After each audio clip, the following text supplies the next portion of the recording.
किसी ने बड़े कमाल की बात कही है कि इंसान पानी में गिरने से मरता नहीं है, बल्कि मरता तब है जब उसे तैरना नहीं आता। परिस्थितियां कभी भी समस्या नहीं बनती, समस्या तब बनती है जब उनसे निपटना नहीं आता। हाय गाइस, स्टोरी क्लब में आपका फिर से स्वागत है। आपके लिए एक बड़ी छोटी सी कहानी। ये कहानी एक दिव्यांग राजा की है जिसके राज्य में कोई भी समस्या नहीं थी। सब लोग खुश थे, ऊपर वाले को धन्यवाद करते थे कि कितने अच्छे राजा साहब जो है हमारी जिंदगी में आए, हमारे जिंदगी में भेजे हैं।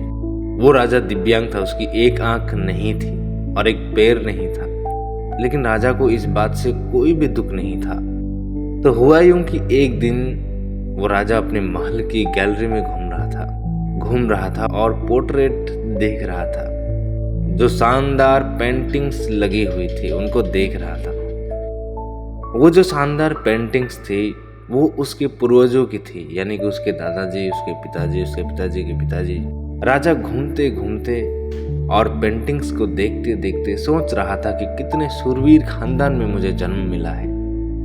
ऊपर वाले को धन्यवाद है कि मेरे पिताजी इतने शूरवीर थे, उनके पिताजी भी इतने शूरवीर थे।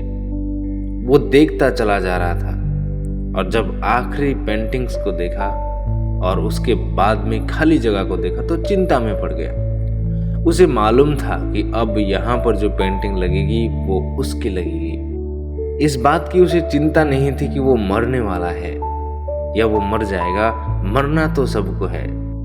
चिंता इस बात की थी कि वहाँ जो पेंटिंग लगेगी वो कैसी लगेगी। राजा सोचने लगा कि मेरा एक आंख नहीं है, एक पैर नहीं है और गैलरी में इतनी शानदार पेंटिंग्स लगी है, मेरी वाली सबसे खराब लगेगी और सबसे भद्दी लगेगी। राजा को इस बात से अंदर ही अंदर चिंता होने लगी थी कि मेरे मरने के बाद न जाने कैसी पेंटिंग लगेगी। सोचते सोचते उसके मन में ख्याल आया। वो सोचा कि एक काम करता हूँ कि मैं अभी जिंदा हूँ, इसी बीच में एक शानदार सी पेंटिंग बनवा लेता हूँ ताकि कम से कम यहाँ तो सुकून रहे कि मेरी अच्छी पेंटिंग वहाँ लगेगी। तो राजा ने वही किया। उस राज्य में ऐलान करवा दिया कि जितने भी सारे पेंटर्स थे, जितने भी सारे आर्टिस्ट थे, उनको सबको न्योता दिया गया कि आप आइए और राजा साहब की तस्वीर बनाइए। जिसकी शानदार तस्वीर बनेगी उससे शानदार इनाम भी मिलेगा। सभी लोग आए, पेंटर्स आए, आर्टिस्ट आए, बड़े बड़े पेंटर्स, बड़े बड़े आर्टिस्ट वहां पर थे। लेकिन शानदार बनेगी कैसे?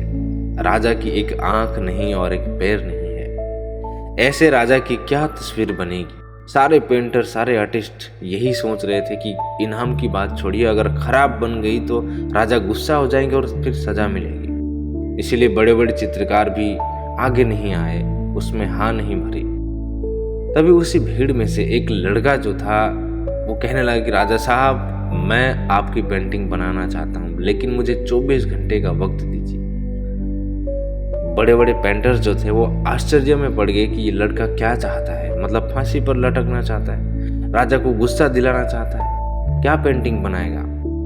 लेकिन राजा को भरोसा था, उसने बोला कि ठीक है, आप बना कर लाइए। फिर अगले ही दिन वो लड़का पेंटिंग बना करके लाने वाला था। दरबार में बहुत भीड़ लगी हुई थी, दूर दूर से लोग आए थे, देखने के लिए आए थे कि लड़का क्या पेंटिंग बना करके लाएगा। और फाइनली जब वो लड़का पेंटिंग बना करके लाया राजा की, तो हर कोई ताली बजाने लगा, सीटी बजाने लगा। राजा ने कहा कि वाह, इससे अच्छी पेंटिंग तो इस गैलरी में भी नहीं है, ये पेंटिंग अब तक की बेस्ट पेंटिंग। राजा साहब ने उस लड़के को बुलाया और बड़ा सा इनाम दिया। और आप भी सोच रहे होंगे कि उस लड़के ने उस राजा की, जिसके एक आंख नहीं थी, एक पैर नहीं था, उसकी क्या पेंटिंग बनी होगी, कैसी बनी होगी। उस लड़के ने राजा को एक घोड़े में सवार दिखाया। एक तरफ वह तस्वीर थी जिसमें एक पैर दिख रहा था और राजा तीरंदाजी कर रहा था, निशाना लगा रहा था, और जब निशाना साध रहा था तो वो एक आंख बंद हो जाती है।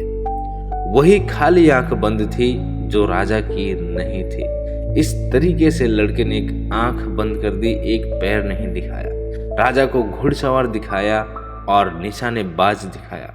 इतनी कमाल की पेंटिंग बनी, अब तक की बेस्ट पेंटिंग थी। दोस्तों, कहानी बहुत छोटी सी है, लेकिन इससे बहुत बड़ी सीख मिलती है। उस लड़के के सामने भी चुनौती थी, संकट था, लेकिन उसने पॉजिटिविटी का साथ नहीं छोड़ा। जिंदगी में चाहे जो संकट आए, एक वैक्सीन की डोज हमेशा लगा करके चलिएगा। इसे पॉजिटिविटी की वैक्सीन कहते हैं और इसकी डोज रोजाना लगाना जरूरी है। जिंदगी में चाहे जिस मुकाम पर हो आप, जिस संकट में हो और आप जिस भी स्थिति में हो, अगर अपने पॉजिटिविटी की वैक्सीन लगा रखी है तो यकीन मानिए आप उस संकट से बाहर निकल आएंगे। कहानी कैसी लगी हमें कमेंट सेक्शन में ज़रूर बताना और चैनल पर नए आए हो तो सब्सक्राइब जरूर कर देना। फिर से मिलेंगे एक नई कहानी के साथ। तब तक मेरे साथ देखते रहिए सुबह 9 बजे एक नई कहानी और रात 9 बजे लर्निंग सीरीज का पहला वीडियो। स्टोरी क्लब आपसे हमेशा एक ही बात कहेगा, ऊपर वाले के आशीर्वाद, अपनों के प्यार और अपनी सच्ची मेहनत के साथ कर दिखाओ कुछ ऐसा कि दुनिया करना चाहे आपके जैसा।